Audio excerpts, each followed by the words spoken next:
chegar mais muita gente, não. Tu vai achar uma coisa, a gente viaja nas cadeiras pra lá. Desliga aí, tá gravando.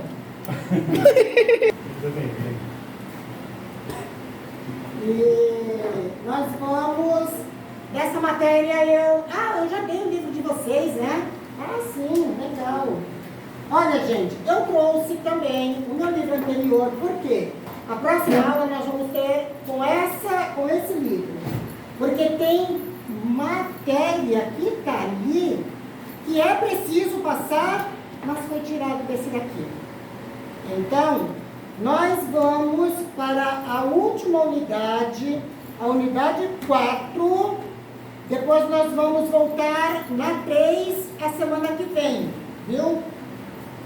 Como eu peguei essas 3 aulas falando sobre o cristianismo, as mudanças que foram feitas, que não se deveriam, a forma como nós podemos assistir, nos comportar, aceitar, tudo isso já foi falado nas aulas anteriores. Então eu quero pegar essa unidade 4, porque ela vai falar da Igreja Católica e de algumas protestantes. Seja bem-vinda. Que página? É a página 27? 117 no meu livro. Mas é porque essa aqui, falando da Igreja Católica? Isso. Então é 107. E 107? aí, 107 ou 117? No meu é 107. 107. Então o livro de vocês é 107. É porque o meu é a mesma matéria, mas o meu é anterior. Então tem uma diferença de gráfica. Qual é esse livro? Qual que você está, Paulo? Religiões comparadas. Vê qual é o nome, tá? Meu 4? 107. 107 para vocês. Igreja Católica no Brasil, não é isso? Nossa, olha a diferença. Deixa eu ver a tua capa. É que tá escrito esse daqui, e o dela tá Olha o meu, escrito como é que tá? diferente. O teu acho que é igual ao meu, 117. 17? O meu então é 133. É que eu não recebi um livro ainda. Não tem, eu te falei na semana passada, Peterson. Como já tinha começado essa aula, não tem livros. A próxima matéria, você já pega o teu livro, tá bom? Eu pensei que seria. E aqui, ó, é o 4. Porque antes de começar as matérias, já é comprado para cada aluno. E aí você entrou depois. Já achei, tá? Achou? Comprar a quantidade certa, né? É comprado. Do jeito da forma que pagam, a gente Então tem que compra. ser na quantidade certa, né? Aí quem entra tem como. Quem entrou depois fica difícil. 117. 117, nós vamos falar um pouco sobre a Igreja Católica no Brasil. Gente, a Igreja Católica, ela é a Igreja de Atos 2. Era, né? Era a Igreja de Atos 2. Porque só foi fundada uma igreja. Em Atos 2, no dia de Pentecostes, o Espírito Santo desceu e a igreja foi fundada. Nós vamos ver em vários livros do Novo Testamento, escrito por Paulo, escrito por Pedro, epístolas, escrito por João, que eles já falam das heresias, as heresias têm que ser combatidas, ele faz as exortações dos falsos mestres, exortação dos falsos cristos, do anticristo, né? Que o anticristo que é falado nessas epístolas não é o anticristo que vai reinar na grande tribulação. A referência que eles fazem é que todos aqueles que não aceitam Cristo, não aceitam o Evangelho da Graça, eles são anticristo. É essa a expressão das epístolas, tanto de Paulo, quanto de Pedro, quanto de João, quando ele faz referência ao anticristo. Não é o mesmo anticristo do Apocalipse que vai reinar lá na grande tribulação. O anticristo do final é a última personificação de Satanás na terra. Ao longo dos anos tiveram várias. Paulo, Pedro fala, eles também são anticristos, são contra o evangelho, soltam suas heresias, ensinam erroneamente, também são anticristos. Mas a personificação de Satanás, a última pessoa é o anticristo, que o Apocalipse faz referência a ele. Igreja. A igreja nasceu em Atos 2, uma igreja. Alguns aqui já fizeram a matéria, a história da igreja, outros ainda vão passar por ela. Quando nós estudamos história da igreja, nós vamos ver que no ano 312, 313 da era cristã, quem é que está no comando? Constantino. E no meio de tantas guerras que eles faziam na época, Constantino, ele tem um sonho. Ele sonha com uma cruz e uma voz que fala, você vai vencer essa guerra. E ele venceu. Ele levou essa imagem da cruz para Cristo. Ele falou, Cristo me apareceu, e ele falou que nós íamos vencer, nós vencemos. Então, ele se intitulou cristão. Ele só se intitulou, ele não era cristão de jeito nenhum. Mas ele se intitulou cristão e, detalhe, ele juntou a igreja com a política e determinou que todo o império era cristão. Isso foram determinações humanas. Por um lado, a igreja, que era muito perseguida, deixou de ser perseguida. Então, a igreja daquela época, ela afrouxou de falar assim, porque Constantino colocou como eles iam servir a Deus, como iam cultuar, o que podia falar no culto, o que não podia falar no culto. Ele determinou tudo. E a igreja se acomodou. Por quê?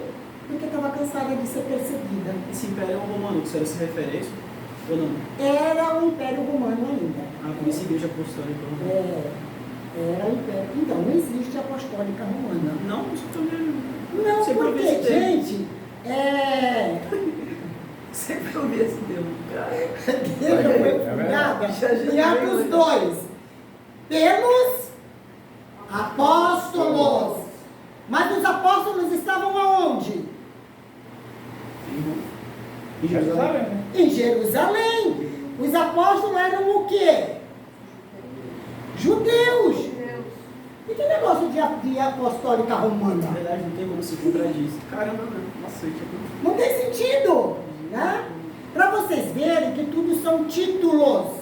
São só palavras faladas pelo homem. E acaba que isso se generaliza e todo mundo se acomoda com a situação. A igreja se acomodou com aquela situação. Porque, tipo assim, pararam de me perseguir, vocês podem falar o que quiser, estou de boa. É o que não pode acontecer com a igreja hoje. Quantos estão acomodados?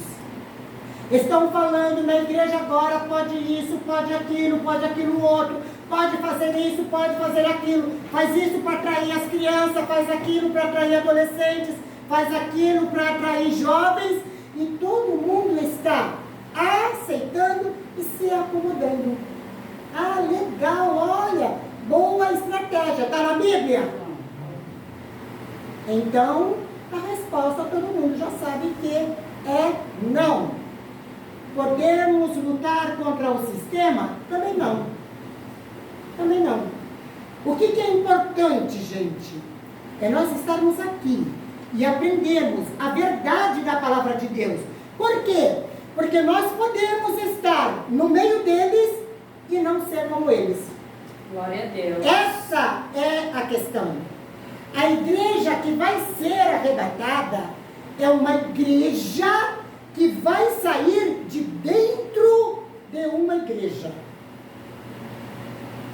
Toda toda a igreja que está no mundo todo hoje, um corpo, não estou colocando placa, porque não existe placa, placas são só para homens, porque tem que fazer lá as inscrições das igrejas, mas eu estou falando em igreja de Cristo, igreja universal. A 100% da igreja do mundo vai subir? Não.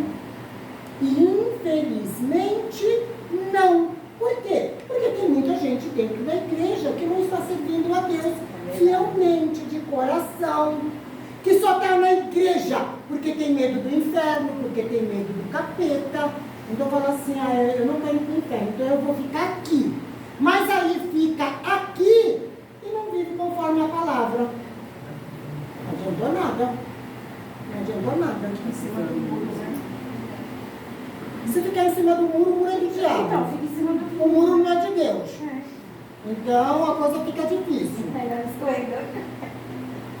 A igreja dessa última era, nós precisamos, eu vou continuar batendo nessa tecla, buscar muito a presença de Deus e pedir o espírito de discernimento. Espírito de discernimento. A era que nós estamos vivendo hoje é muito mais difícil para os jovens. É muito mais difícil para os jovens. Porque nós que temos mais idade, já temos uma caminhada, já tivemos algumas experiências com a vida, não estou nem falando experiência com Deus, mas experiência com a vida.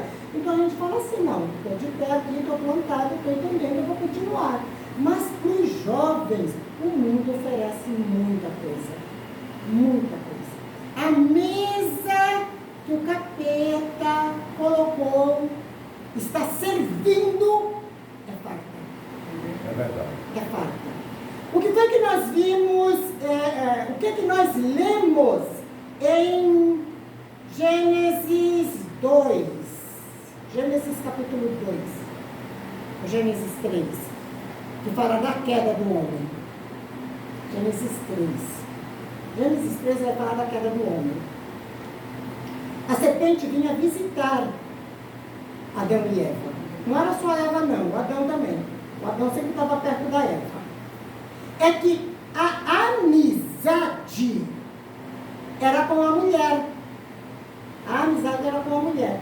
Eu acho que eu já falei para vocês de Ish e Ishá, né? Quem aqui já ouviu falar sobre Ish e Ishá? A professora já falou. Só você que ouviu, os outros não ouviram? Ai, Mateus. Os outros não ouviram? Não? Olha só, gente, Ish e Ishá, Deus fez o homem e a mulher. Qual foi a primeira? Qual foi a primeira criação de Deus? Da humanidade. O homem. Deus criou o homem, falou para o homem dominar a terra. Olha, você vai dar nome para todos. Onde que vai, Mateus? Pegar a cadeira. Ah, tá. Dar nome para tudo. Tinha muito trabalho para o homem. O trabalho naquele tempo não cansava, viu, gente? Não tinha pecado. Então era até prazeroso fazer o que Deus estava mandando. Aí a Bíblia fala o quê? O homem não pode ficar só. O homem não pode ficar só. E Deus fez Ishá. Deus fez o homem dormir e do lado do homem costuma-se falar que é uma costela. Não é uma costela, é um lado do homem. Deus tirou um lado do homem, é tanto que a Bíblia fala assim, e Deus cerrou carne nele. Por quê? Porque saiu carne do homem, não foi tirado uma costela, foi tirado o lado do homem e Deus fez Ishá. O que é Ishá? A importância, gente, às vezes tem muita gente que fala para mim assim, fica falando de hebraico, de grego, hebraico, de grego. Só que para nós entendermos determinadas coisas, nós temos que saber o que o hebraico está nos dizendo. Para nós, homem é homem, mulher é mulher, e todo mundo quer colocar a mulher para baixo. Não é isso que está na Bíblia. Deus fez Ishá. Ishá é... O Sérgio tem uma barbearia. Ele tem um salão. Ah, lembrou, né? Ele está falido, ele não tem como caminhar, mas ele sabe trabalhar. Ele é o dono, ele é o profissional. Mas aí eu tenho din-din, então eu falo para ele, Sérgio, vou aplicar tanto no negócio e nós vamos tocar ele para frente. Então eu pego, enxergo tanto em valores, aí fica top, algo legal para se trabalhar, mas o profissional é ele. O profissional é ele, é o homem. E aí começa a trabalhar. Óbvio que aí eu vou entrar em alguma coisa também que eu possa fazer. Mas a barbearia dele só caminhou, só levantou e só foi para frente, por quê? Porque eu injetei um capital com ele. Isso é chá. O homem tinha o comando, o homem tem o sacerdócio e vocês vão responder a Deus pelo seu sacerdócio. Deus vai exigir de vocês o sacerdócio, é de vocês. Mas Deus fez chá para o homem se levantar, para o homem caminhar, para o homem chegar aonde ele tinha que chegar. Tinha que ter chá com ele. Sozinho o homem não ia. Ele tinha tudo, ele era o cabeça, mas ele não ia chegar lá. E Deus sabia disso.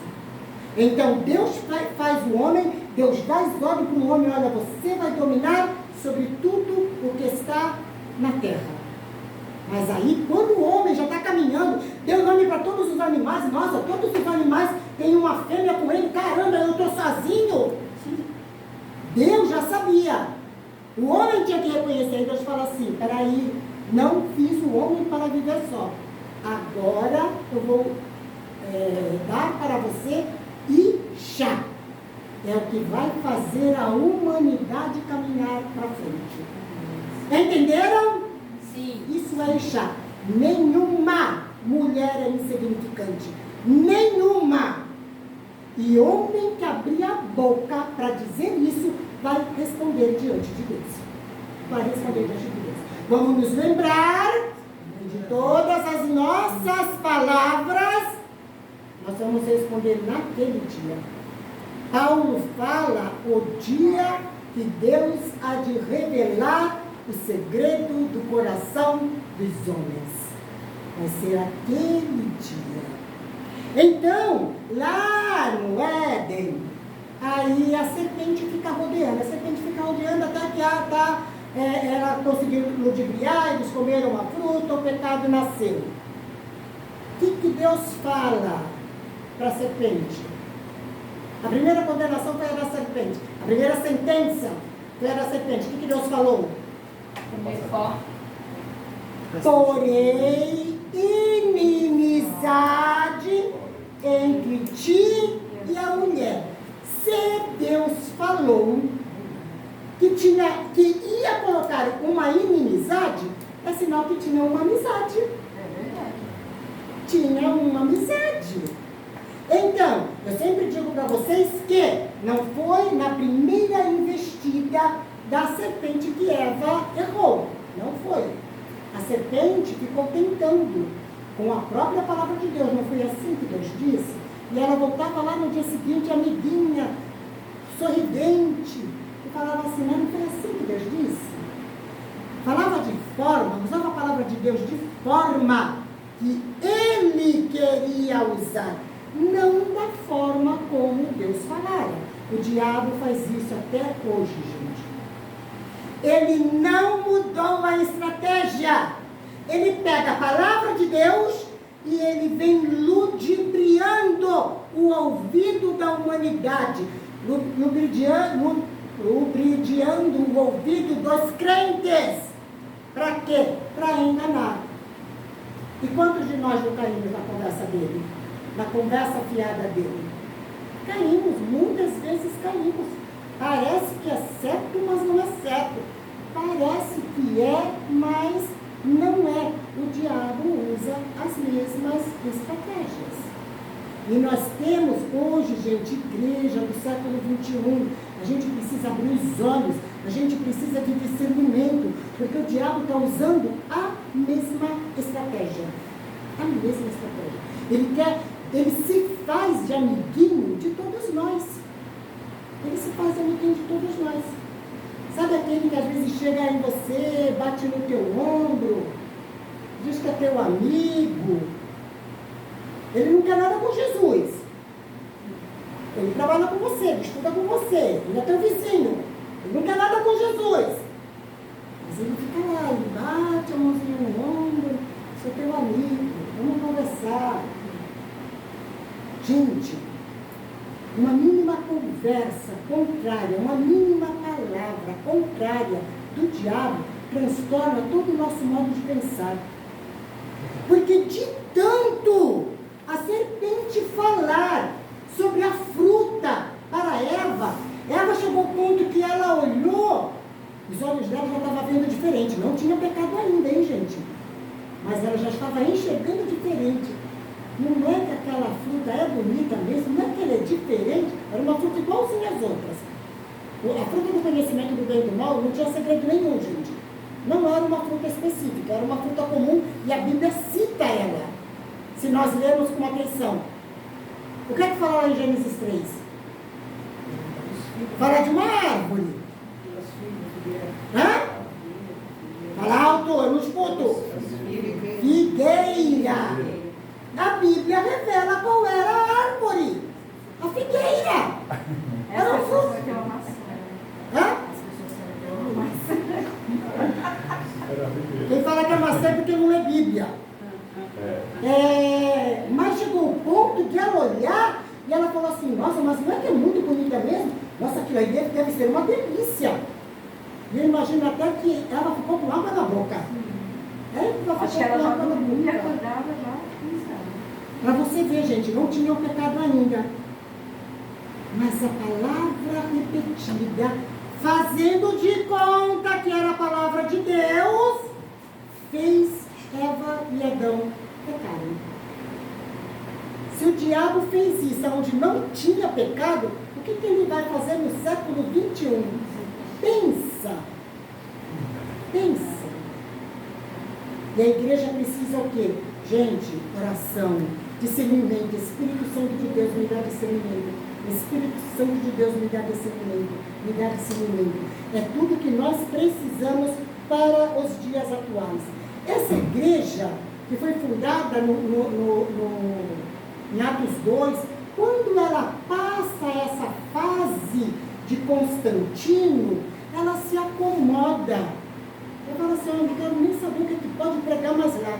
O importante é que não vai me perseguir. Mas Jesus disse o quê?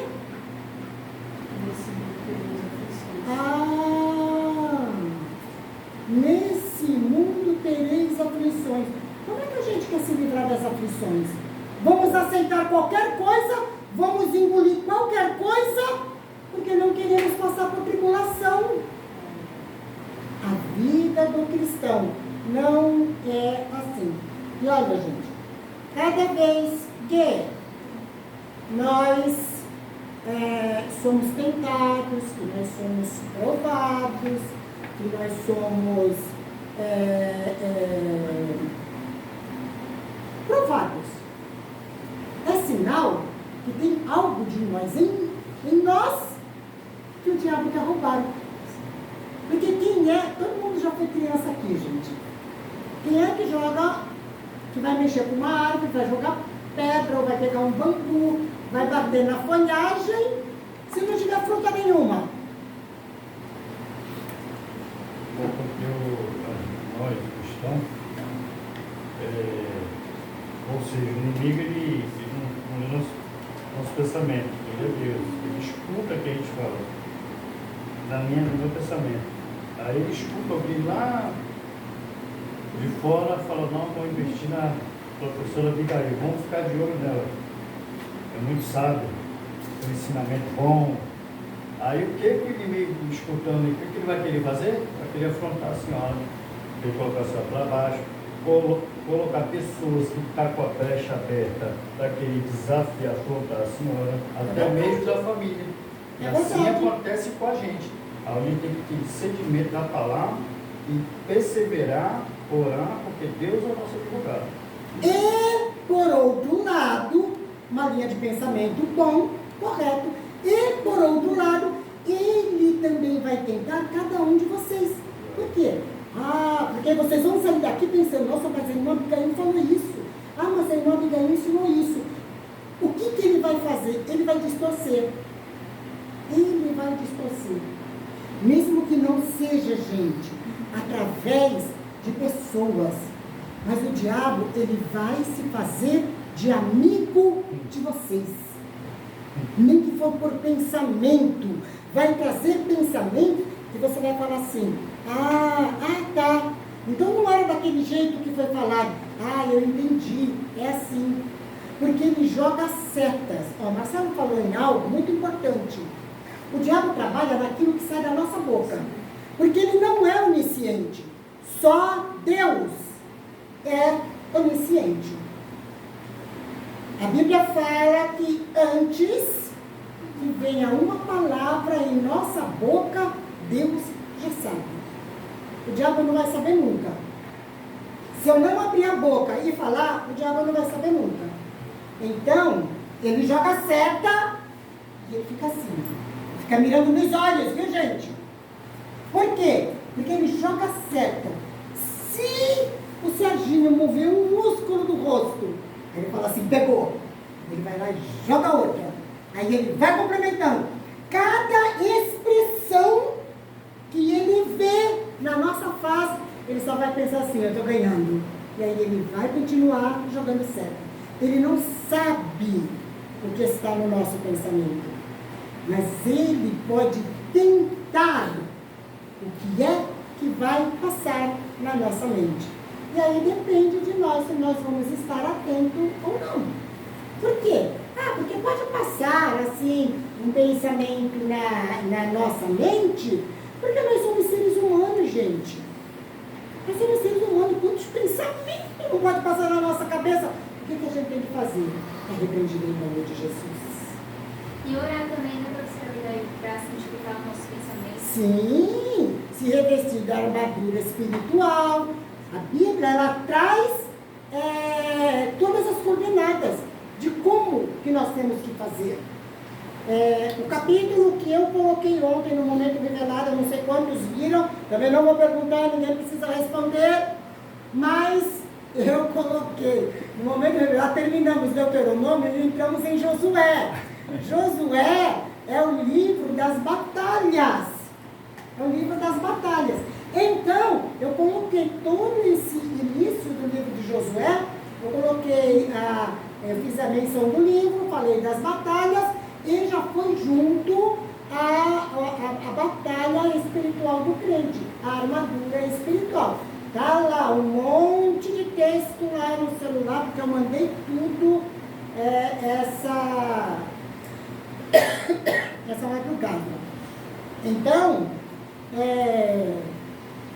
só aprendendo, gente, e é só lendo, é conhecendo a palavra, é que nós vamos conseguir fugir dessa tentação maligna do diabo. E ele vai tentar, todos. Igual Jesus venceu Satanás no deserto pela palavra. Mas o diabo tentou Jesus como? Como? Com a palavra. Ele não fez isso só com Eva, ele fez com Jesus. Você acha que ele vai fazer com a gente? Faz! De nós aprendemos alguma coisa aqui, quando você vai lá em casa e ele começa a soltar seta. Não, isso daqui não é tipo que a irmã Abigail está falando, não. Não, imagina, olha, não tem nada aqui. Ele cega. Irmã Abigail, quando Ele cega. quando a gente está orando, ele também escuta nossas orações. Se estivermos orando em voz alta, em voz que nós possamos ouvir. Ele ouve também, mas nós devemos orar. Devemos orar por quê? Porque na nossa oração, nós fazemos uma batalha espiritual. Gente, é por isso, deixa eu pegar um ponto aqui importante. que nós temos que aprender a orar a palavra. A oração, ela não pode ser só as minhas palavras, Ah, eu quero dizer isso para Deus, eu quero dizer isso para Deus. Nós temos que dizer sim, dizer o que sentimos, o que queremos, nós temos que expor. Mas nós colocamos a oração, aquilo que nós precisamos, e a gente não pode falar um amém correndo. O que a gente precisa fazer? Orar a palavra. Senhor, na tua palavra. Senhor, eu estou precisando disso. Senhor, faz isso. Por quê? Na tua palavra está dizendo assim. Na tua palavra está dizendo assim. E citar textos. Citar literalmente o que está na Bíblia. Orar a palavra.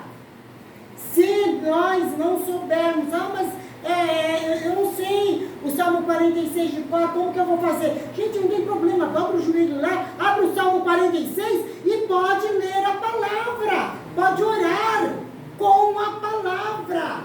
Oração. Isso é muito importante. Não é só ficar nas minhas palavras, não é só as minhas palavras. Vamos nos lembrar que toda bênção de Deus é condicional. Deus vai atender as nossas orações? Vai sim. Se nós atentarmos para a palavra dele. Se eu ouvir a palavra, se eu ler a palavra e eu obedecer a palavra, quando eu orar a palavra, a bênção dele vai estar sobre mim. Por outro lado, o diabo, ele sabe quem somos, ele sabe o que fazemos, ele sabe o que falamos, o diabo sabe de tudo. Então, mesmo se eu estiver lá, e aí o diabo também sabe que a gente não serve a Deus direito. O diabo sabe, viu, gente? Quem é o crente fiel e quem é o crente infiel. Ele sabe. E ele vai ficar trabalhando em cima. Porque aí ele está te vendo lá, orar a palavra. Você está com a Bíblia na mão, de joelho dobrado, orando a palavra. Mas ele está do lado ruim, que tu fala assim, coitadinho, mas ele nem obedece a palavra. Por que ele está lendo a palavra? O diabo fica zombando do lado. E o que ele faz? Ele vai agir naquilo que nós estamos falando, que nós estamos pedindo, ele vai agir de certa forma e falar assim, Deus me abençoou, Deus me atendeu, Deus fez o que eu quis, e não foi Deus. Essa parte que pega. E não foi Deus. Professora, eu tenho uma pergunta. Só um momento, só uma frase que eu vou falar. Gente, o diabo ele vai trabalhar engano em cima de engano, engano em cima de engano, engano em cima de engano. Ele não vai desistir. Nós é que temos que nos acordar. Fala, Peterson. Eu queria perguntar o seguinte. Sim. Satanás não é onipotente, onisciente, onipresente, correto? Então, nesse caso, a Bíblia diz que, eu esqueci a passagem, mas Jesus diz que há mais de demônios, ou seja, são vários. Sim. E até onde eu sei, todos os demônios são anjos caídos, ou seja, sim, espíritos com a ausência de Deus. Sim. Isso significa que é tipo uma legião e Satanás é apenas um líder. Sim. Ele não está tecnicamente ali com a gente, mas sim é um dos seus subordinados. Sim, perfeitamente. O que eu queria saber é o seguinte. A senhora disse que o diabo ele não pode ler a nossa mente, mas ele pode estar atento com o que acontece ao nosso redor. Sim. O que eu queria saber é o que exatamente um demônio ele pode fazer com uma pessoa e o que ele não pode. Depende do que nós somos. Depende da legalidade. Não, eu estou me referindo no sentido sobrenatural da coisa. Demônios podem ler a mente de uma pessoa, Não. mesmo Não. que parcialmente? O que eles podem Não. fazer exatamente? Eles só ouvem o que nós falamos. Eles veem as nossas atitudes e eles ouvem o que nós falamos. Muitas vezes, o que nós falamos não é coerente com o que nós fazemos. Não é. Eu estou falando que eu sirvo a Deus, mas quando eu passo dessa porta para fora, o que a Abigail faz não é exatamente o que uma serva de Deus faz. Então, o que eu falo não é coerente com o que eu faço. E o diabo sabe disso. Então, ele vai sempre trabalhar. Ele já sabe que não é coerente. Olha, ela já não serve a Deus direito. Ele vai continuar trabalhando na minha mente, ele vai continuar me seduzindo para quê? Para eu me afastar mais de Deus. Quanto mais longe ele puder me levar de Deus, ele vai me levar. Ao ponto de fazer o que ele fez com Eva e Adão, se esconderem de Deus. Professora, então os demônios, eles de certa forma conseguem ler a nossa leitura corporal, as nossas expressões, essas coisas? Sim, e trabalha em cima disso. Trabalha em cima disso. A igreja, ela se perdeu ao longo do tempo por esse motivo, se acomodou. Essa é a palavra-chave para nós hoje. Nós não podemos nos acomodar. Aí, Abigail, eu preciso sair de onde eu estou? Não. Sirva a Deus fielmente onde você está. É possível. É possível você caminhar e não se envolver. Você comungar com o irmão, mas não se envolver com o que o irmão faz. Nós temos que ter essa união. Nós temos que ter essa comunhão. Mas para ter comunhão, eu não preciso fazer o que o outro está fazendo, caso ele esteja fazendo algo que desagrade a Deus. Que ele esteja falando algo que desagrade a Deus. Eu não preciso compartilhar isso. Eu vou continuar servindo a Deus fielmente. Por quê? Porque de toda a igreja, naquele dia, Deus vai tirar a sua igreja. E oxalá, queridos, que todos nós estejamos juntos, fielmente a Deus, naquele tempo, naquele dia. Eu costumo falar algo na classe e eu vou dizer de novo. Por quê? Porque todos nós somos indesculpáveis diante de Deus. Nós já ouvimos a verdade, nós lemos a verdade. Nós não temos mais como nos desculpar diante de Deus. Então, buscar fidelidade. O que você falou, Oxalá, não foi? O que significa isso? Eu entendi isso. Quiser é isso? Quiser. É que Oxalá é uma palavra antiga. As Bíblias antigamente usavam a palavra Oxalá. Hoje não tem mais. Foi já colocado num português mais moderno. Isso é antiga, viu, gente? É que o joio vai ser separado do trigo, né? Também. E Deus falou o quê? Que não era para tirar o joio. Não tire o joio. Deixa ele crescer no meio. Será separado naquele dia. Até isso Então, é um bom argumento. Hã? Não, é porque a ideia do joio e do trigo.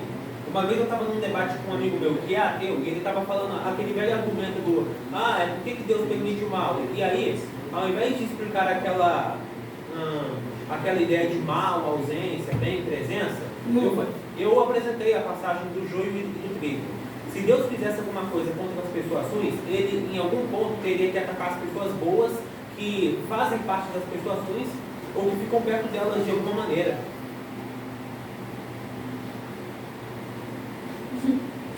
Não entendi, Peterson. O que eu quero dizer é o seguinte: o trigo ele não representa as pessoas que seguem a Sim. Deus, e o joio não representa as pessoas ruins. Sim. Mas nesse mundo está todo mundo misturado. E muitas vezes uma pessoa boa pode fazer algo ruim, é por influência de outra, mas sem estar mal intencionado. Então, se por acaso Deus fosse muito severo e usasse uma justiça muito, aplicada para todo mundo, não teria um cenário onde um seguidor de Deus podia se salvar. É porque todos somos tecnicamente iguais. Então, todos somos iguais, todos somos pecadores. O que entra aí a questão? É que o joio pode estar realmente do meu lado. Eu posso errar, não porque o joio vai me influenciar, mas porque eu sou pecadora. Eu posso errar. Nós podemos errar, somos pecadores. O que é importante? É no próprio momento a gente se arrepender. Senhor, eu não podia ter feito isso. Senhor, me perdoa, eu não deveria ter dito isso. Senhor, ai, que pensamento terrível que ficou na minha cabeça agora. Senhor, eu não poderia ter pensado isso. Nós nos arrependermos e confessarmos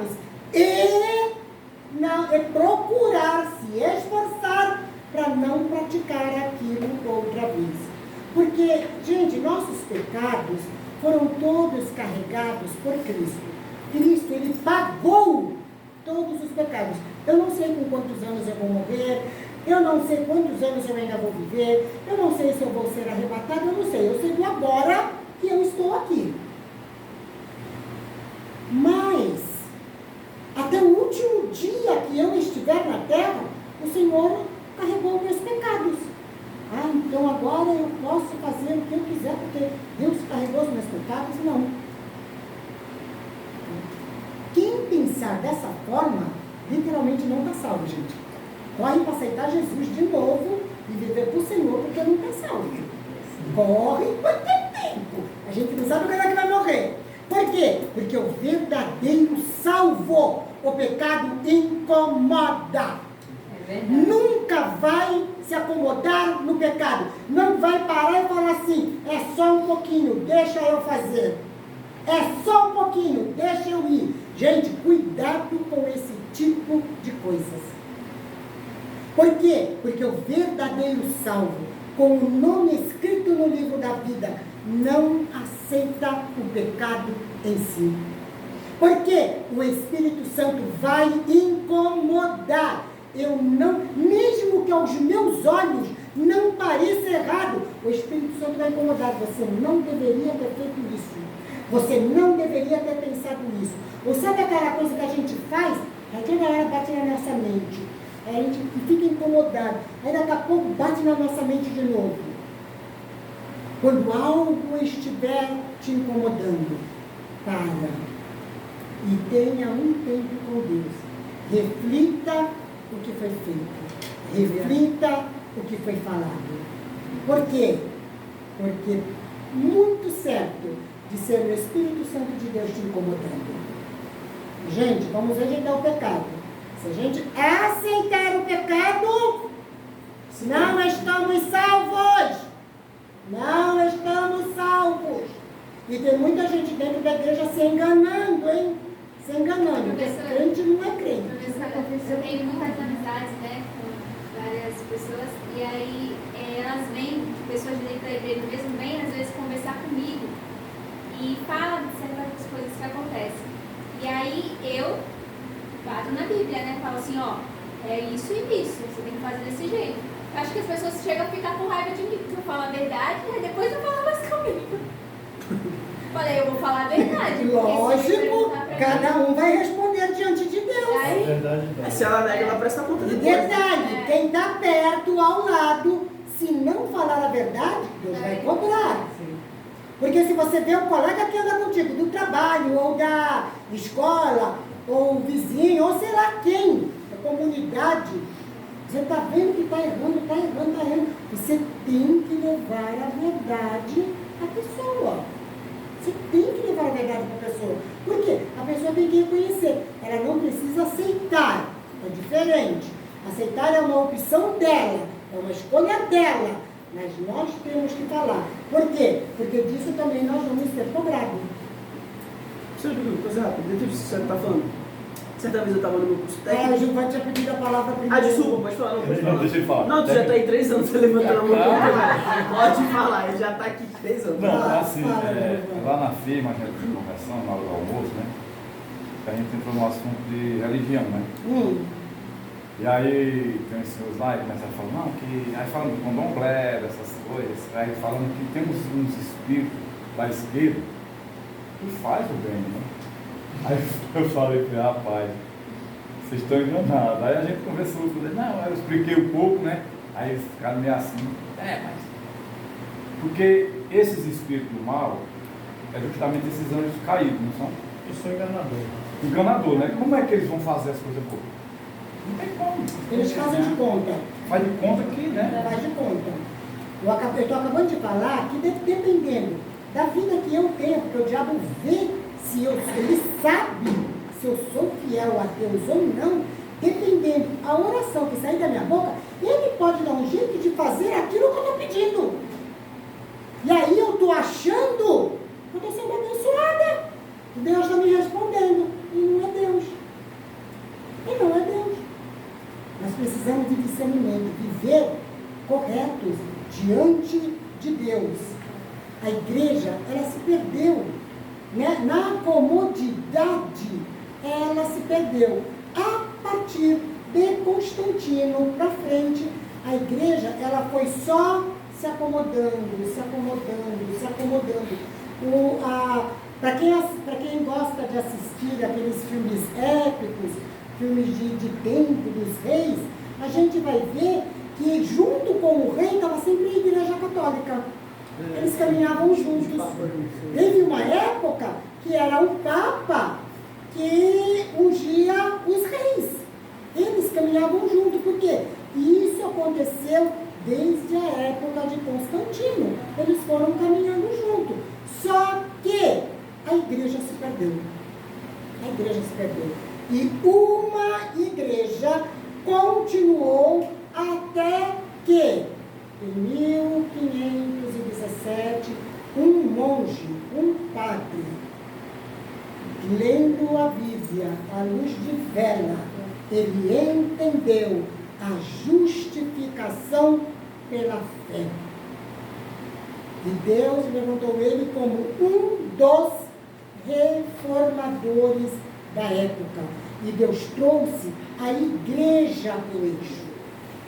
Lutero não dividiu a igreja.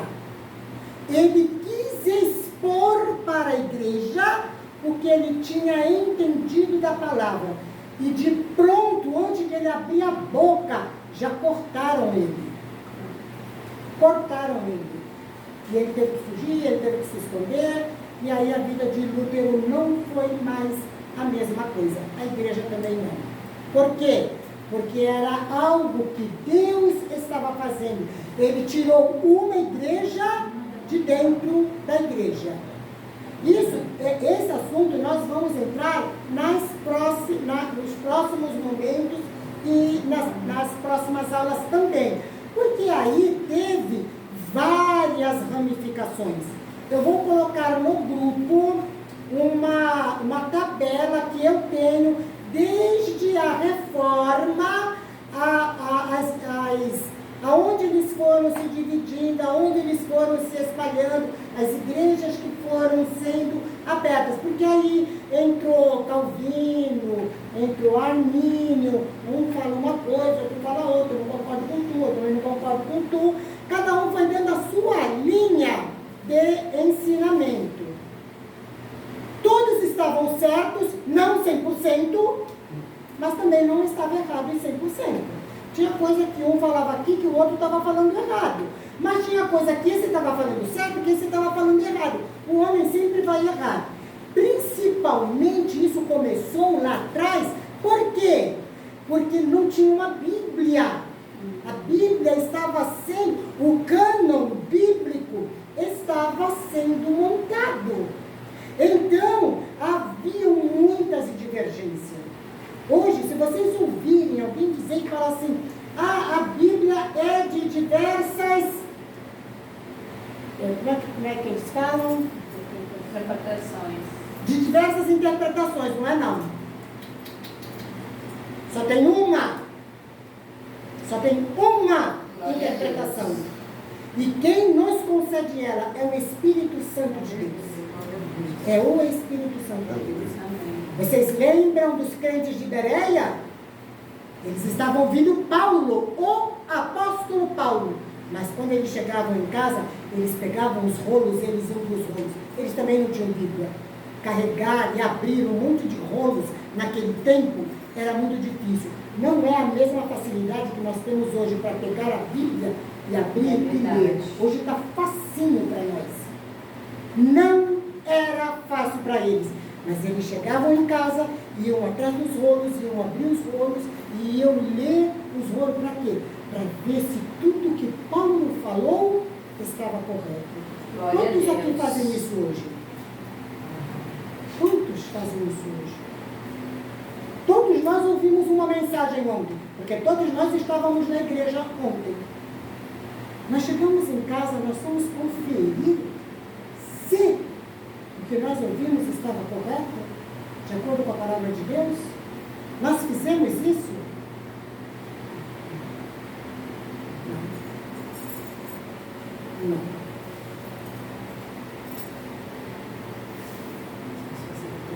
para ver aonde é que a igreja falha. Onde é que a igreja falha? Vou fazer uma pergunta e não é para responder. Mas quantos aqui hoje fizeram um devocional? Já abriram a Bíblia e fizeram um devocional com Deus? Ouviram Deus falar? Quantos? É aí que a igreja falha. Se eu não estiver disposta todo dia a abrir a palavra de Deus e ouvir Deus falando, eu quero viver que cristianismo? Que cristianismo? Fica difícil. Igreja não pode estar acomodada. Não pode estar acomodada. A Igreja Católica, em 1517, quando Lutero acabou separando o protestantismo e a Igreja Apostólica Romana, que era da forma, porque nessa altura eles já tinham levado a central para Roma. O Evangelho não tem nada a ver com Roma, gente, tem a ver com Jerusalém, tem a ver com Israel. Mas levaram para Roma, acham que lá é a Igreja Apostólica Romana. Cada vez que eu citar aqui Igreja Romana, eu não estou falando da Igreja Católica que a gente tem ali na rua Rio Grande do Sul. Igreja Católica é uma coisa, gente, Igreja Romana é outra. A Igreja Romana, ela está totalmente tomada pelo diabo. Ela foi fundada por fundamentos de sangue, de roubo, de trapaças. Não é a mesma coisa que a Igreja Católica. Não é. Porque eu, Abigail, vocês não precisam acreditar junto comigo. Mas eu, Abigail, acredito piamente que naquele dia, até pessoas que estão dentro da Igreja Católica vão subir. Quem está dentro da Igreja dos crentes não vai. Mas quem está dentro de uma Igreja Católica, ele pode subir sim. Então, ironicamente, eu estava numa conversa e uma pessoa citou exatamente a mesma coisa que você quer falar, e era isso que eu ia perguntar para a senhora. É exatamente isso que a senhora falou que eu ia perguntar, sobre o pessoal que está dentro da Igreja Católica e serão salvos. Por quê e como? Alguns, sendo que é através de Cristo. Alguns podem estar. Alguns podem estar. Porque, primeiro, gente, nem todos têm o entendimento que nós temos. E nós, graças a Deus, estamos aqui, nós temos um entendimento claro. Cada um dentro da sua posição, mas todos entendemos a palavra. Só que tem muita gente leigo que não sabe ler e que são simples ao ponto de ele estar ali, não é porque ele está adorando o santo, não é? Ele acredita em Deus de verdade. Ele acredita em Deus de verdade. E por falta de entendimento, ele está... É uma falta de entendimento, mas na sua simplicidade, ele serve a Deus. Quando Jesus fala, você vê que foi uma das primeiras coisas, antes de iniciar o ministério de Jesus, ele sobe no monte e ele dá um belíssimo sermão, o sermão da montanha. Na ocasião, foram 3 dias de ensinamento de Jesus na montanha. E depois desse sermão da montanha, é que ele começou a andar por todos os bairros e cidades, apregoando o reino. Mas foi o primeiro ponto. Foi o sermão da montanha. E ele fala o quê? Bem-aventurado os pobres de espíritos, porque eles verão a Deus. Eu, Abigail, não posso me colocar de coitadinha. Eu sou um pobre de espírito, eu vou ver a Deus. Não vou, não. Eu que não abro os olhos e que não buscam o Senhor de verdade. Mas literalmente tem pessoas que são pobres de espírito, que têm pouco entendimento, não sabem ler, não sabem escrever. E Deus olha para o interior. Deus olha para o interior. Já tem 2 ali que me pediram a palavra. Primeiro é o Mateus, viu, falando. Então, irmão Abigail, eu ia perguntar exatamente sobre essa mesma coisa. Porque se a senhora for olhar daí por exemplo, vamos dar um exemplo, a Bíblia da Igreja Católica, certo? Ela tem 7 livros adicionais que para a gente são considerados apócrifos. E vamos pegar um exemplo. E eles foram inseridos em 1520 1927, por aí, eu estou com essa data em casa, eu vou colocar no grupo, porque não tinha até então. Foi depois da reforma é que foram inseridos esses livros. Isso, meu pai tem uma Bíblia dessa da Católica e eu gosto de ler também para averiguar, né, como que é a relação de uma igreja com outra. E se a senhora vê, por exemplo, no livro de Êxodo 20, por exemplo, os 10 mandamentos, tem um mandamento aqui na Bíblia que é: não adorará imagem de escultura. Quando você vai ver, por exemplo, na Bíblia Católica, não tem essa parte. Não tem essa parte. Aí eu fico pensando, pô, uma pessoa da Igreja Católica que ela quer realmente ter uma vida com Cristo ali, seguir, mas por ter uma autoridade que diz que, por exemplo, seguir, fazer rezos a Maria ou até mesmo a adorar esculturas, eu penso, o que Deus, por exemplo, vai achar disso? Entendeu? Mas não, Deus não acha, eles são o joio que Jesus falou. Eles são o joio. Não, mas uma pessoa... Porque na realidade, quem começou isso tudo ouviu a verdade. Hoje o povo só está indo atrás da multidão, do que já foi feito. Mas quem começou isso lá atrás sabia da verdade. Verdade, se isso é a Igreja Católica, era a Igreja de Atos 2, na verdade. Falando antes de ser a Igreja Católica, era a Igreja de Atos 2, o que teve foi uma deturpação. Mas quem fez isso tudo foi a Igreja Romana. Não foi essa Igreja Católica aqui da Rio Grande do Sul. Foi a Igreja Romana. Mas a senhora também sabe o ponto de que a senhora... Conhece, lógico. Eles estão enganando. É que eles são demoníacos mesmo. Eles mesmo conhecem, mas está passando É tudo encapetado, tudo endemoniado.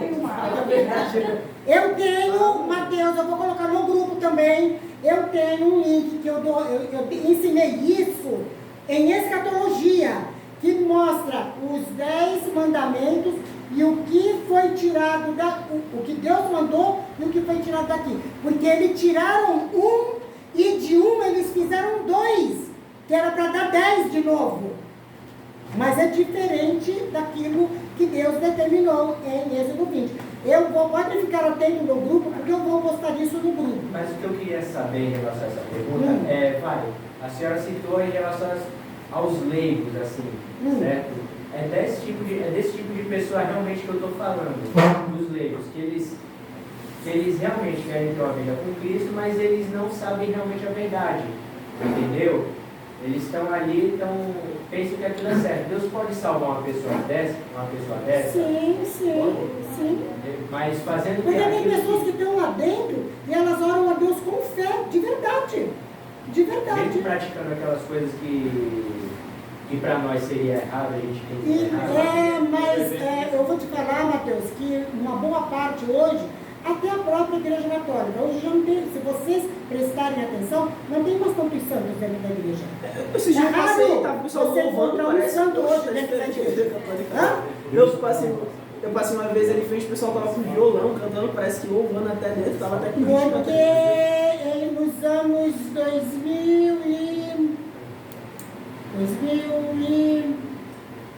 Gente, a minha mente não é mais a mesma. Eu tenho essas anotações em casa. Foi quando entrou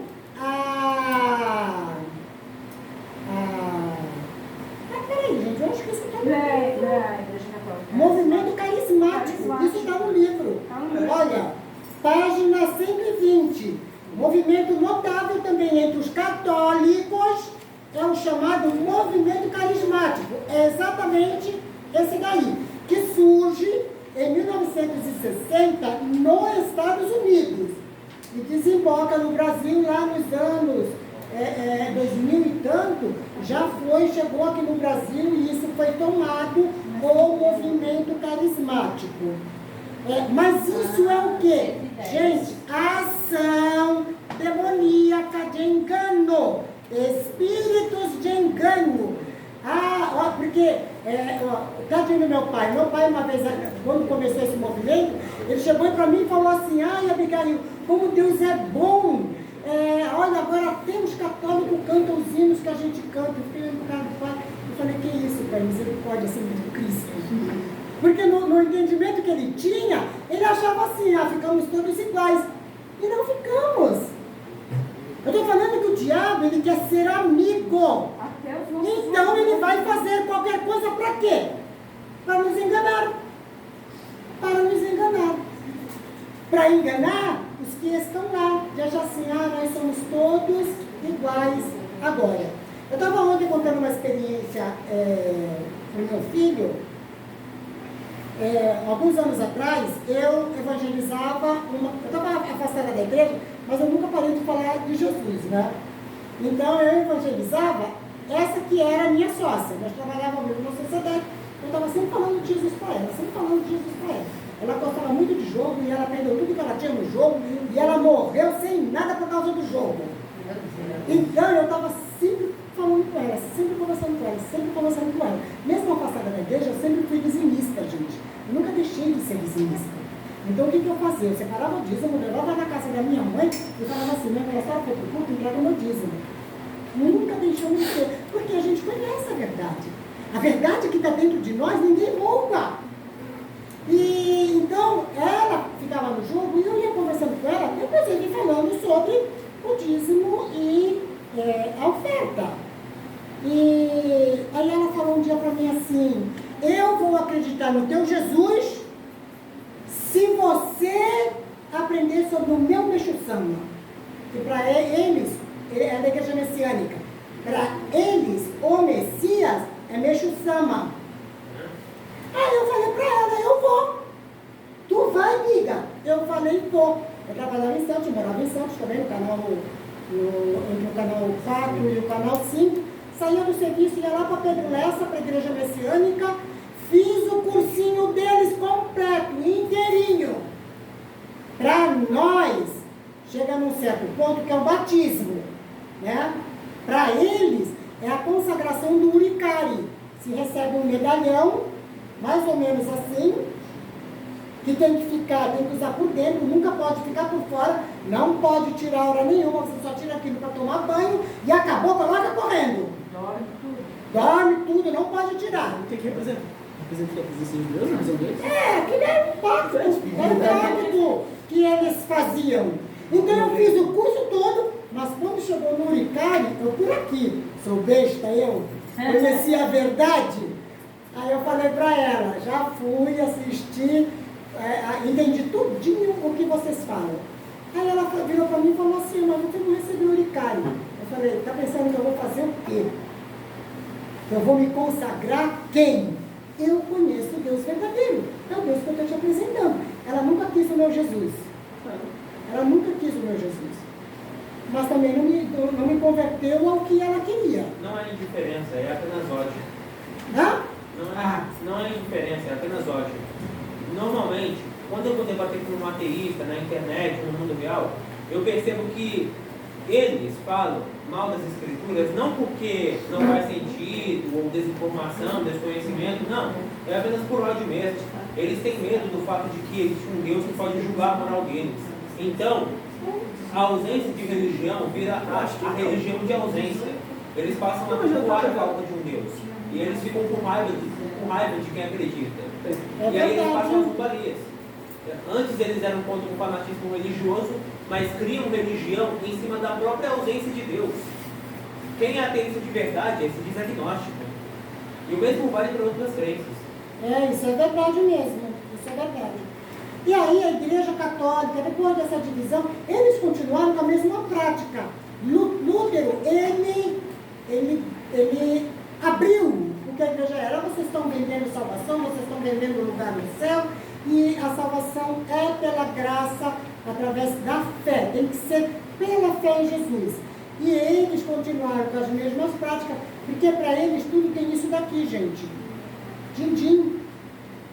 Tem din-din. Até hoje vende-se imagens, vende-se santinhos, vende-se terços. Até hoje eles continuam na mesma prática.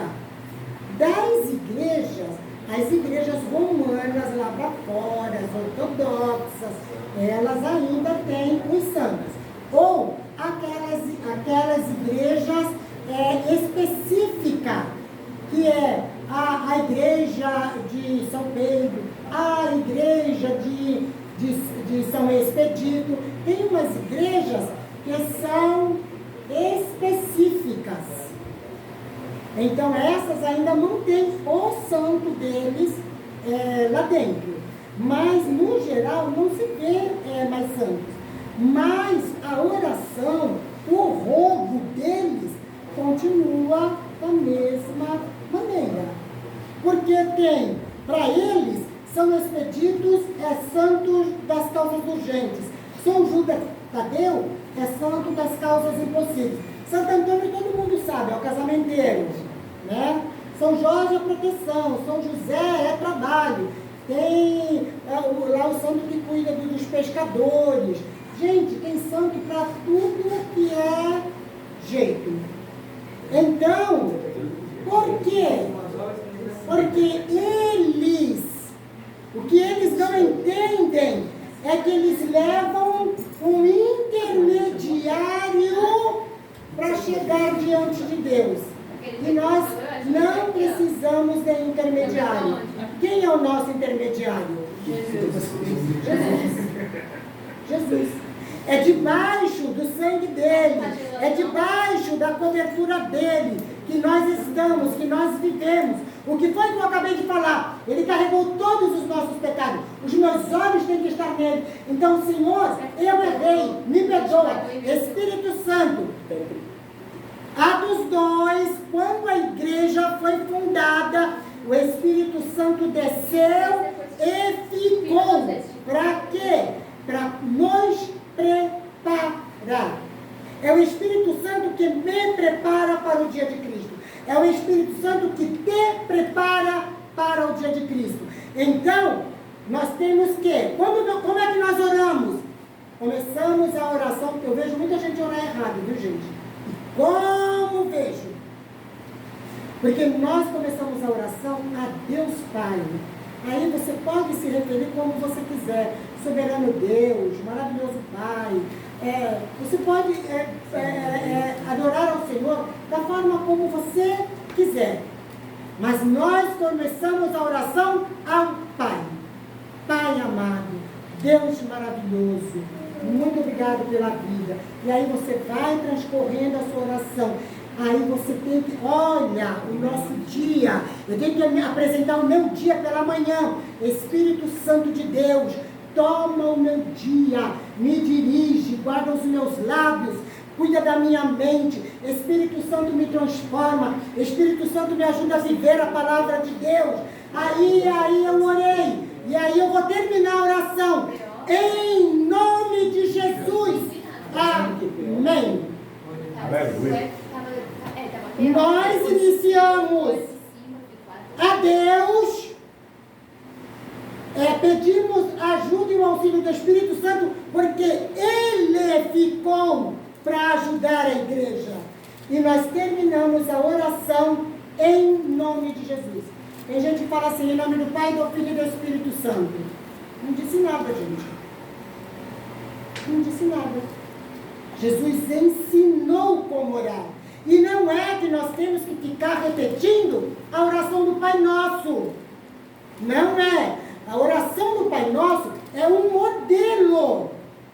Começamos a oração dando glória a Deus, agradecemos a Deus pelo pão, pedimos perdão dos nossos pecados e perdoamos aqueles que nos aborrecem. E aí termina a oração em nome de Jesus.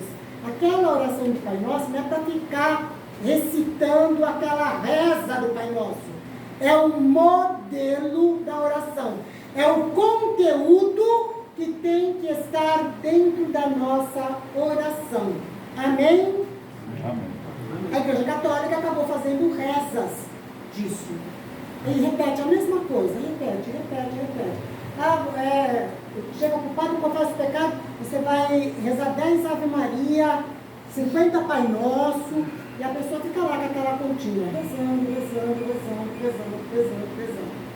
Vocês estão ouvindo isso? Literalmente não. Literalmente não. Não ouve. Não ouve. Deus quer as palavras e a sinceridade do nosso coração. É o meu presente, é o que eu estou vivendo hoje. Senhor, muito obrigado. Senhor, me ajuda. Aquilo que eu fiz ontem, Espírito Santo, não me deixa fazer hoje. Me transforma, me molda, me muda. Em nome de Jesus. Então, nós temos que aprender a ler a Bíblia e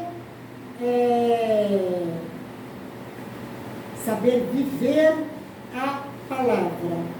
O capítulo 2 vai falar da igreja protestante e suas vertentes. Eu não sei que página está de vocês, na minha está na página 121. É o capítulo 2. A igreja o quê? Protestante? A igreja protestante... 121. A minha é 121. Capítulo 2, 103, a igreja protestante. 113? 113. 113. Para vocês, para os livros desse ano, a página é 113. Aqui vai falar sobre algumas vertentes. O protestantismo, ele nasceu lá em 1517, como eu falei. Entrou a linha de Calvino, entrou a linha de Armínio, tiveram outros pós-reformadores, e cada um, ele foi, eu já falei para vocês, eu vou colocar no grupo a escala dessas igrejas, de acordo com que elas foram sendo fundadas.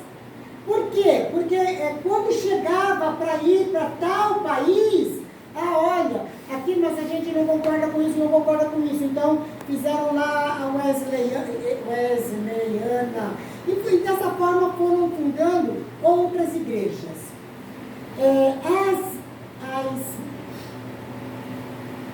Como que eu vou falar? As básicas, não é básica, mas as mais conhecidas são o quê? Batista, que começou como Anabatista, e depois se tornaram os batistas, os presbiterianos e as Assembleias de Deus.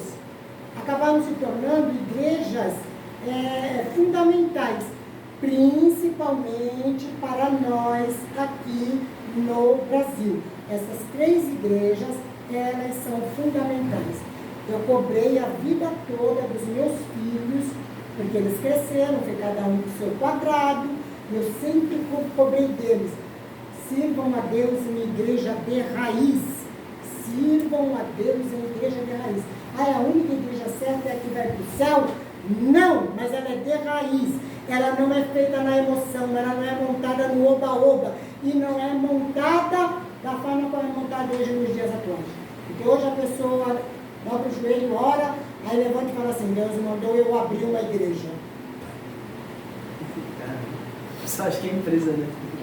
Todo mundo virou uma empresa. O pessoal confunde. Virou uma empresa. Deixa eu perguntar para a senhora, qual que é a porque a gente principal? fala assim, já tem tanta igreja aberta, tu vai abrir mais uma para quê? Para fazer o quê? Para falar o quê? Para ensinar o quê? O que ninguém percebe é que todas essas igrejas, elas são fundadas debaixo de rebelião. Mesmo fala assim, estou saindo com a bênção do meu pastor. Você só saiu de lá porque tem alguma coisa que não te satisfez e você está dando as costas. Todas são abertas no movimento de rebelião. Quem é o chefe das rebeliões? Ele causou a primeira rebelião no céu. Ele causou a primeira rebelião no céu. E ele era tão santo quanto qualquer um anjo que estava na eternidade. Mas ele se rebelou. Então, e assim, mas eu aceitei Jesus aqui, eu simpatizo assim, pode continuar, não tem problema nenhum não. Porque a questão não é quem aceitou Jesus lá, é quem fundou. Quem fundou é que vai responder a Deus. E se ele ainda pregar o evangelho barato, a coisa dele ficou feia diante de Deus. Ficou feia. Porque a maior parte dessas igrejas que se abrem, elas não pregam um evangelho 100%. Elas pregam um evangelho barato.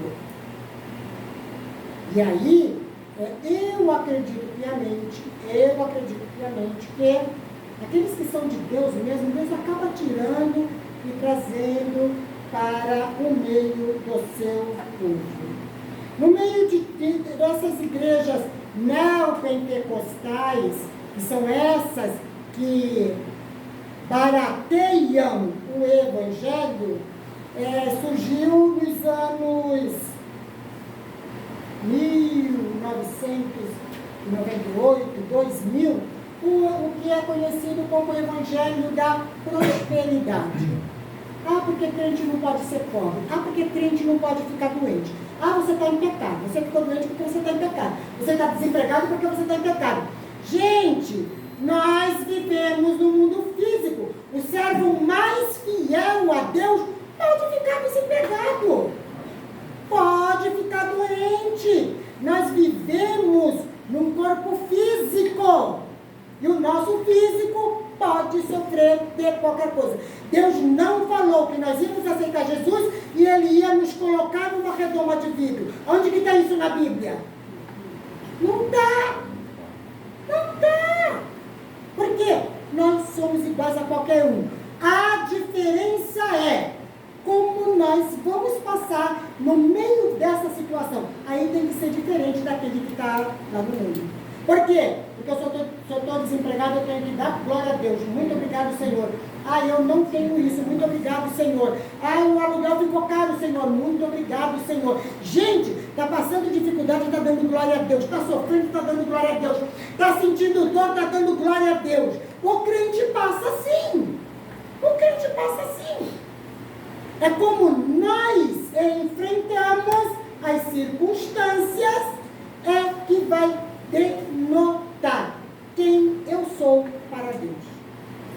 A minha fidelidade para Deus vai demonstrar nas minhas atitudes. O que é que eu faço? O que é que sai da minha boca quando eu dou um pontapé com o dedão numa pedra? O que sai da nossa boca? Meu Deus. Jesus. Tem coisas que faz a diferença assim na cara, gritante, gritante. No meio dessas igrejas, lá que, vamos voltar para o Brasil, lá que começou no Brasil, foram se dividindo. O capítulo 3 vai falar sobre as testemunhas de Jeová. Gente, o livro dá todas as informações sobre a testemunha de Jeová. Isso daqui é uma Bíblia dos testemunhas de Jeová. Eu vou só ler o João 1 para vocês. Olha, eu vou ler Gênesis 1 e João 1. Ó, o Gênesis, ele fala assim: no princípio Deus criou os céus e a terra. Olha, a terra mostrava ser sem forma e vazia. E havia escuridão sobre a superfície das águas. E a força ativa de Deus movia-se pela superfície das águas. Ele está falando do Espírito Santo. Para eles não existe o Espírito Santo. É uma força ativa. E eu vou ler no João 1:1. Colocar a ciência do lado, cara. O João 1:1, porque João apresenta a divindade de Jesus. E eles colocam assim: no princípio era a palavra, e a palavra estava com Deus, e a palavra era Deus, com letra minúscula. Nossa. Com letra minúscula. Versículo 1, quer mandar? João 1:1. Não, na Bíblia da Testemunha de Jeová. Não, no 1 é carne, aí eles colocaram Deus porque no 1. Colocar que a palavra é Deus, com letra minúscula.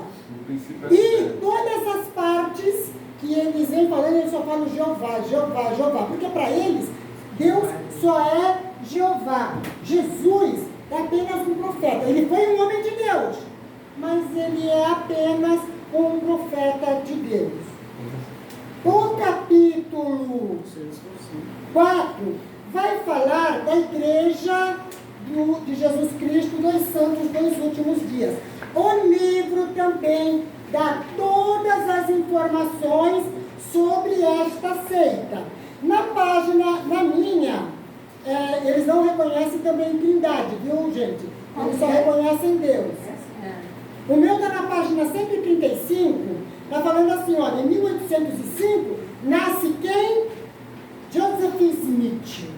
Joseph Smith é o fundador desta seita e ele, em 1823, ele diz que recebe a visita do anjo Moroni. E o anjo Moroni é que vai trazer a revelação acerca de Deus. O anjo Moroni recitou o livro dos Mormons. Olha, esse daqui é a Bíblia dos Mormons. E olha, eles são chiques, gente. Porque na frente está a Bíblia. E essa daqui é a Bíblia King James 1611. Eles pegam a melhor versão da Bíblia. Só que a partir daqui, olha, a Bíblia está aqui.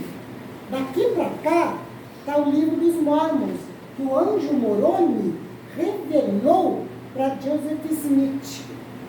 E quando chega na igreja deles, eles nem abrem a Bíblia, eles só usam aqui. Aqui está certa, né? Aqui está certo. Aqui é a nossa Bíblia, perfeita, não mudou nada. Só que eles não abrem aqui, eles só usam aqui. Não alteraram, só acrescentaram. Então, eles estão falando assim, nós caminhamos com a Bíblia, 1611, King James. Mas o que é que eles, o ensinamento que eles passam, a leitura que eles fazem, é só da revelação do anjo Moroni. O livro também vai falar sobre os molequitas, nefitas, lamanitas, nefititas, que eles vão colocando, isso era descendente de não sei quem, de não sei quem. Eles fazem lá a miscelândia deles, e a verdade é que eles não mexem na Bíblia. Eles só usam o livro deles. Essa Bíblia aqui era da minha irmã por um tempo foi dos Mormons, graças a Deus ela voltou para a verdade da palavra de Deus. Então eles acrescentam, né? E eu pedi para ela deixar essa Bíblia comigo, justamente por causa da matéria que nós estudamos. Então eles acrescentou nessa. Eles acrescentaram nessa Bíblia essa parte aí, né? Eles acrescentaram, a Bíblia deles é Testemunho de assim. Jeová não falou que eles Não, o Testemunho de Jeová fizeram a Bíblia deles. Eles têm a Bíblia deles. Mas eles fazem a mudança Jesus é um profeta, né? que eles querem. Gente, deixa eu falar só mais uma coisa. Estou terminando. Ó, na página, no capítulo 5, o último capítulo dessa unidade, vai falar sobre o Espiritismo. E o Espiritismo, ó, esse daqui, gente, é o Evangelho segundo o Espiritismo. Ele vai falar de muitos assuntos que nós encontramos na nossa Bíblia. Ele vai falar sobre os publicanos, sobre os fariseus, sobre os seus, sobre as parábolas de Jesus. Eles vão usar muitas coisas que estão no nosso Evangelho. Mas eles colocam tudo segundo o Espiritismo, segundo Allan Kardec. Então, todos eles, vocês veem que, por que Mormon usa a Bíblia? Porque eles conhecem, mas eles não vivem. Por que o Testemunho de Jeová mudou a Bíblia deles? Porque eles conheceram e leram a Bíblia verdadeira. A estratégia só se repete. Mas escreveram uma segundo o que eles queriam. O Allan Kardec lá, com as revelações, com as visões, eles falam de tudo que tem nos evangelhos. Eles conheceram, mas eles fizeram segundo eles, segundo a vontade deles. Nós não podemos, queridos, prestem bem atenção nisso, viver o evangelho segundo a minha vontade. Verdade. Eu não posso viver um evangelho segundo Abigail. Vocês não podem viver um evangelho segundo vocês. Nós temos que viver este evangelho. Eu gosto disso. Glória a Deus. Essa palavra é verdadeira. Essa palavra é real. Essa palavra não muda. A Bíblia foi escrita em média por 1.500 anos, durante 1.500 anos. E quem esteve no Antigo Testamento não conheceu quem estava vivendo no Novo Testamento.